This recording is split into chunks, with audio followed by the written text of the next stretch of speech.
Welcome to Prima Donna News, where we give unbiased commentary about trending topics, as well as expose the propaganda surrounding Robert Kelly. Make sure to hit the like button, share the content, and ensure all notifications are on all in order to get all notifications from our channel.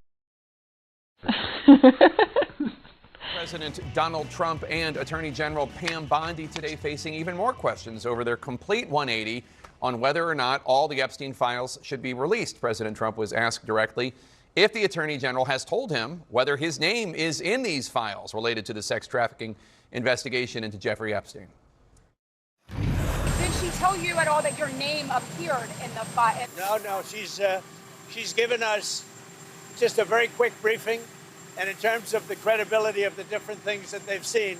And I would say that, these files were made up by Comey, they were made up by Obama, they were made up by the Biden, but she's handled it very well, and it's going to be up to her. Whatever she thinks is credible, she should release.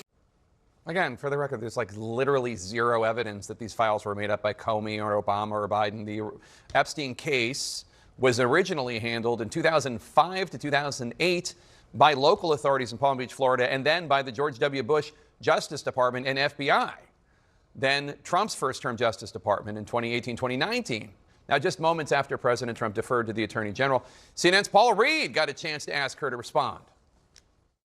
You said that he would support you releasing additional credible evidence from the Epstein investigation.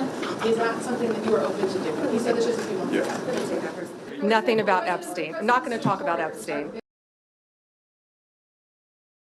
Given how much Pam Bondi and other members of the Trump administration have been hyping all of this. And in February, Attorney General Bondi went on Fox, of course, the only channel she ever goes on, and she hyped up the release of the Epstein files, saying that the client list was literally sitting on her desk.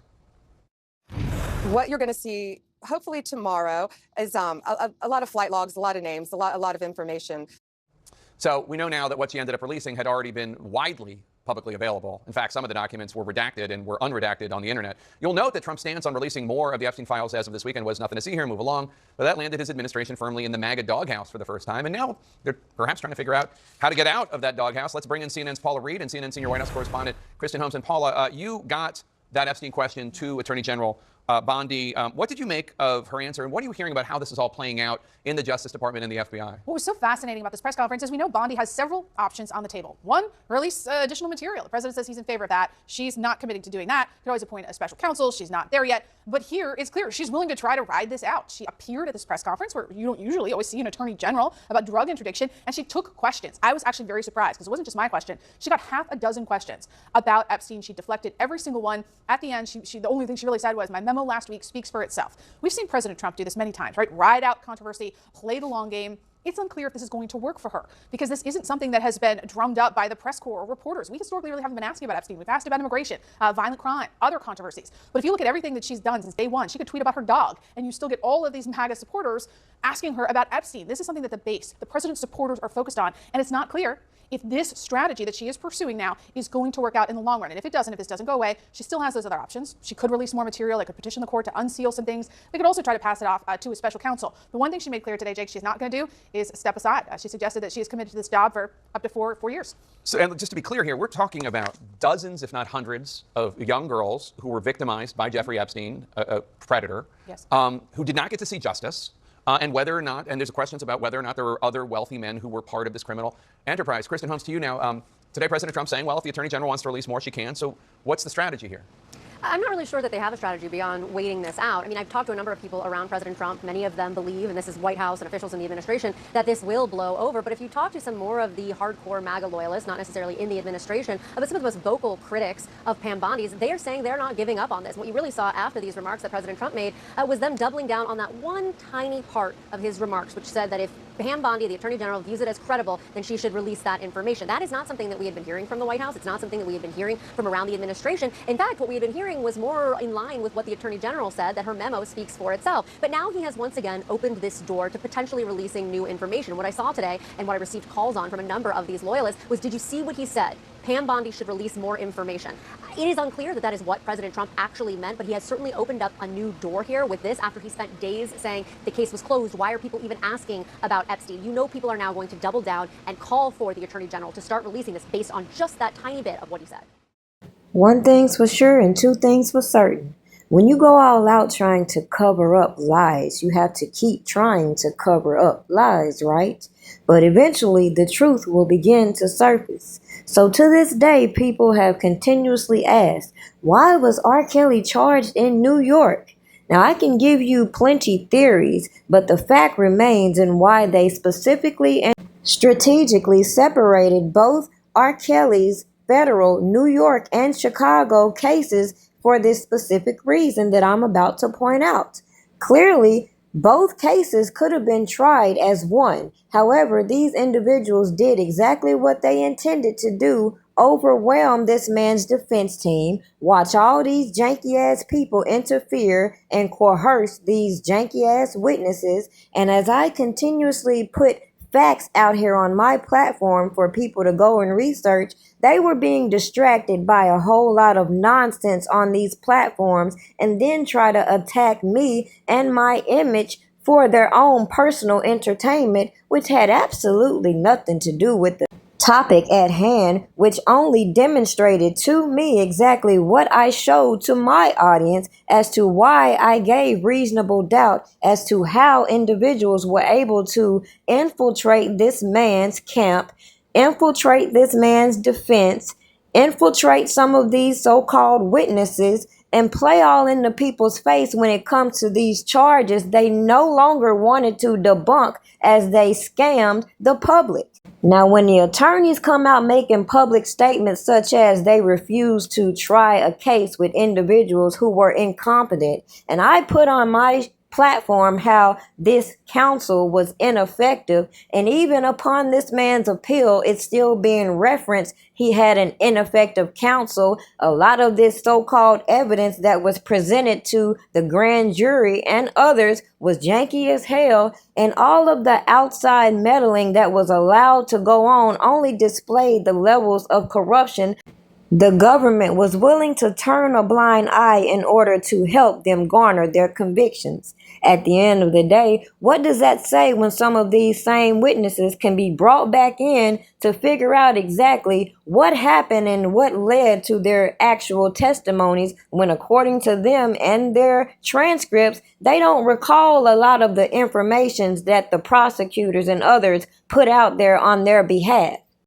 With that said, when it comes back to these Epstein Files and how people wanted to keep skipping around why I brought up the 1953 trust and why was Milton Brown and Robert Kelly implicated on this so-called defendant list and why so many other defendants weren't being talked about as Robert Kelly was being viciously attacked on all of these platforms.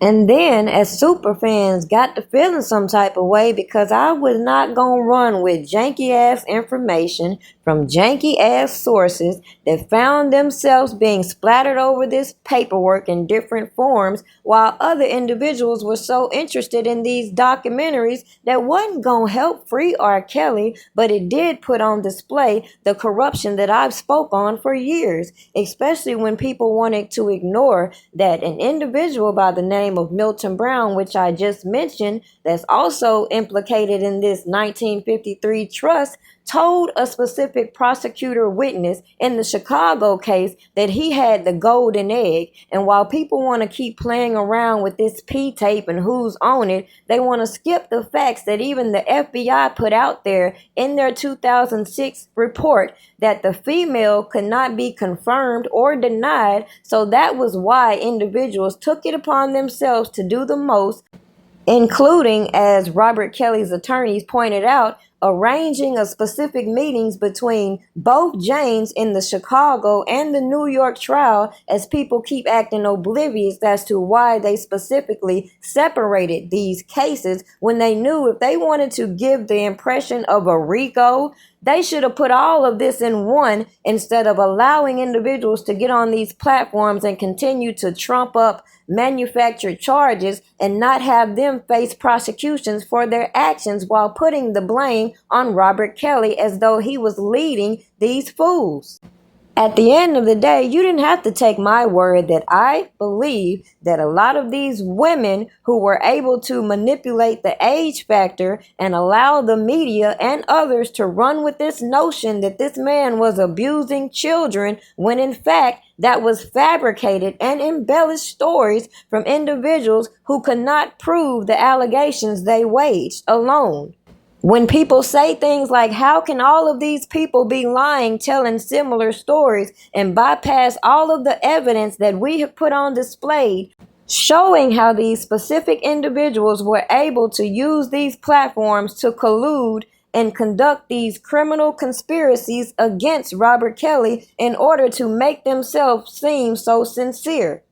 At the end of the day, just like other people are demanding the release of this Epstein file, I feel like Robert Kelly supporters should be demanding that same thing, especially when we know the connections behind some of these politicians and other people who financially benefited in helping to take R. Kelly down and keep all of the public's attention on specific things and all of these other celebrities when people don't want to address the elephant in the room, and that is, who were these individuals being trafficked to? We know damn well Robert Kelly wasn't trafficking no women, even though they claimed he was and convicted him on the notion. Where is his client list? But we know the answer to that, because I really want to know, why were these people allowed to publicly extort this man, flip these stories that have been on open display for 20, 30 years, and then be used to create this public outcry to get this man unlawfully incarcerated, in which now he still has to fight these allegations based on the fact that he didn't even get the right to have a proper defense defending him in court? Somebody make this shit make sense. To the strategist that's very close with R. Kelly, Sharon Winbush, she shared some information with me about this. So. You spoke with Sharon? Hello? You spoke with Sharon? Yes. She said she a strategist? Tie that whole line. She was a chef for a few months in R. Kelly's mansion, who has been running around here telling the same story and been making up shit as she go. Sharon is not a strategist. She's a cook. She was a cook back in the 1990s. Okay. And she still used that same picture that she did from that one interview. It's some weird people. You got to be careful with these folks. They're going to take you down a wormhole. Don't go. But go ahead. I can't believe Sharon done lied like that. Strategist. Go ahead. That's all I have. So okay, so moving on from this federal informant. What's your